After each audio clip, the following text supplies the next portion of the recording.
आता news top 9 मध्ये पाहूया मोठ्या घडामोडी।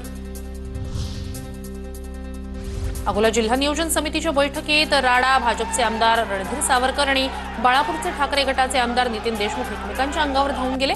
दलित वस्तीच्या मुद्द्यावरून वाद उपस्थितांनी दोघांना आवरल्यानं हाणामारी टळली। बैठकीनंतर दोन्ही बाजूंचे कार्यकर्ते आमने-सामने जोरदार घोषणाबाजी।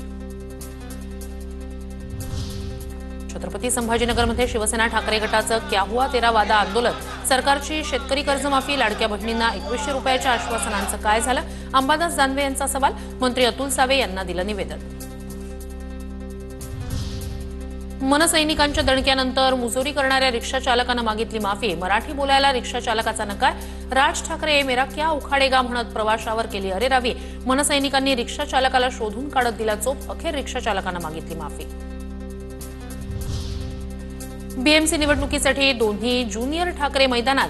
ठाकरेंच्या शिवसेनेकडून आदित्य ठाकरेंवर बीएमसीची जबाबदारी, तर निवडणुकीआधी मनसेकडून अमित ठाकरेही ऍक्टिव्ह। 9 जूनपासून ठाकरेंची शिवसेना पालिकेच्या तयारीसाठी सुरुवात करणार। लढा आपल्या मुंबईचा, अशी ठाकरेंच्या शिवसेनेची टॅगलाईन असणार। ठाकरेंच्या शिवसेनेचे 5 खासदार शिंदेंच्या संपर्कात। संसदेच्या येत्या पावसाळी अधिवेशनात ठाकरे गटाला मोठा धक्का बसण्याची शक्यता, सूत्रांची माहिती। तर आउटगोईंग थांबवण्यासाठी ठाकरेंकडून प्रयत्न सुरू। उद्धव ठाकरे दबाव, ब्लॅकमेलिंग सहन करणार नाही। पक्षविरोधी कारवाया केल्या तर कारवाई होईल, संजय राऊत आक्रमक। पक्षात राहून जर पक्षाविरुद्ध कारवाया करा तर तुमच्यावरती कारवाई केली जाईल। शिवसेना हे कोणत्याही प्रकारचं दबाव आणि ब्लॅकमेलिंग सहन करणार नाही।